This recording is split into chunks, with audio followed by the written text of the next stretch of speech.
Hey guys, Rory here, and today just a quick video on 5 tips to make your drilling more effective.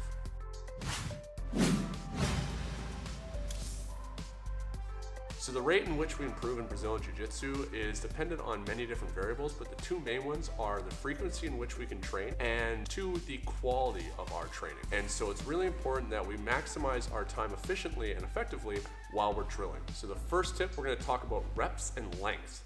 So how many reps and for how long? I personally don't like the 2 and 2 formula. I would much rather you guys do a minimum of at least 5 reps per set. And you're looking to train a technique for, I would say, at least a minimum of 20 to 30 minutes before switching on. It takes too long for our brain to switch into the learner or the practicing mindset. And so quite frequently, at least coming from my experience and also seeing the other students that I've taught, the first couple reps are sometimes just a complete wash. And it's not until sometimes that 3rd, 4th, or even 10th rep of that set that the technique actually starts to become smooth. So I urge you guys to rep at least 5 times before switching back to your partner. It's not unusual for me to have my students rep one technique for 45 minutes. You don't want to quickly just move on to the next technique.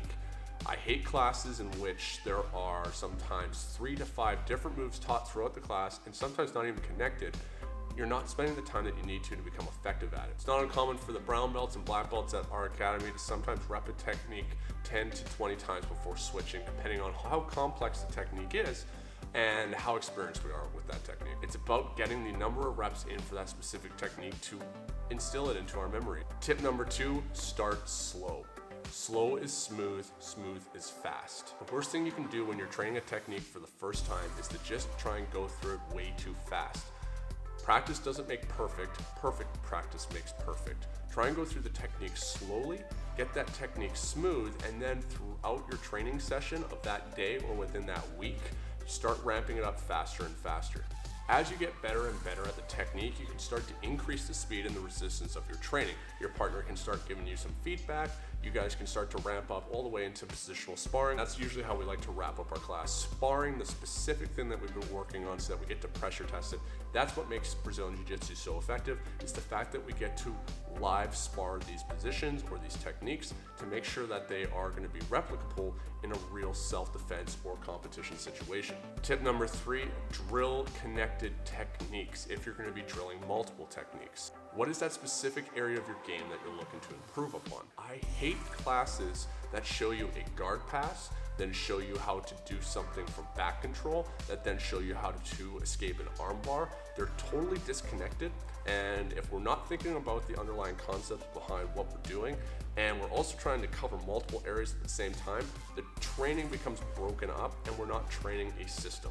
It's all right to work multiple techniques that day.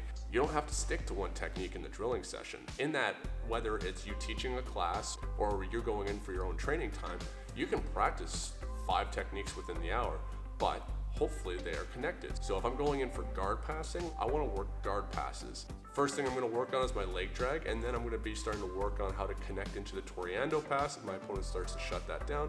And we're also going to work on my knee cut. I'm sticking within guard passing, so I'm maximizing the training time in that specific area. As you continue to get better and better at jiu-jitsu, there are times where you're going in to just kind of hone your skills in specific areas, especially for competition prep, where you just want to check a little bit of your escapes or a little bit of your breaking mechanics or your takedowns, your guard pulls. That's fine. But that's going to be usually for a purpose of just some sort of a tune-up right before a competition, or just because you want to check certain areas. But especially at the beginning, to try and just create better organization of your training, try and have specific things to work on. And when you're developing a class for your students, try and have them work on one specific area so that they get better and they'll see noticeable improvements in said area. Tip number 4 is drill both sides if it's defensive, and you have a choice of drilling one side if it's offensive. What I mean by that is if we're looking at positional escapes or submission escapes, you better know how to defend an armbar on both of your arms, because you don't get to choose what side your opponent's attacking. You're ending up in that situation. Same when it comes to mount, same when it comes to escaping side control. If you've only developed escaping when somebody's on the right side of your body in side control, then if they've moved around to north-south or past your other side, then you don't have a choice at this point. And there's going to be a massive hole in your game that's been exposed that people are going to be able to take advantage of. Always make sure that you train both sides when it's defensive movement. Now, when it comes to offense, you are certainly welcome to train both sides. Some people absolutely advocate that, and that's if you want to do X passes and knee cuts to both sides when you're passing guard, or you want to be able to attack both arms with arm bars. Absolutely nothing wrong with that. I encourage it. However, you get to choose what side you're attacking. So for example, let's look at guard passing. If I want to only do knee cuts when passing to my opponent's right side, my left, then that's all I have to do. For myself personally, I don't train knee cuts going to my right. From a pre-existing knee injury, I don't like putting the pressure on my knee that way. And so knee cuts, only one side. However, that doesn't mean that I can only pass in one direction.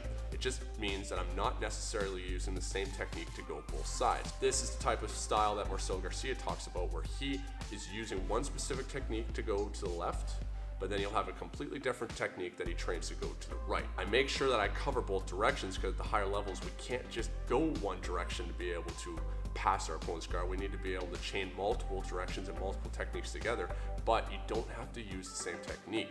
I will say that when it comes to the beginning of a new white belt first learning, if someone's first time ever working on an escape from bottom side control, I will have them just work on the side that they're most comfortable on for that class. I want them to maximize the time that they can get better at a technique that they're going to start being able to see measurable success. At least in my opinion, I've always liked getting really good at one side, so that then when I start training the other side, I'm going to be able to self-critique and assess myself honestly. If I can have myself or a student get really good on the one side, when they do start to rep the other side, they're going to be able to go, oh yeah, I'm not framing correctly at the shoulder like I am on the other side. They're able to self-evaluate and correct the technique without me always having to be right beside them.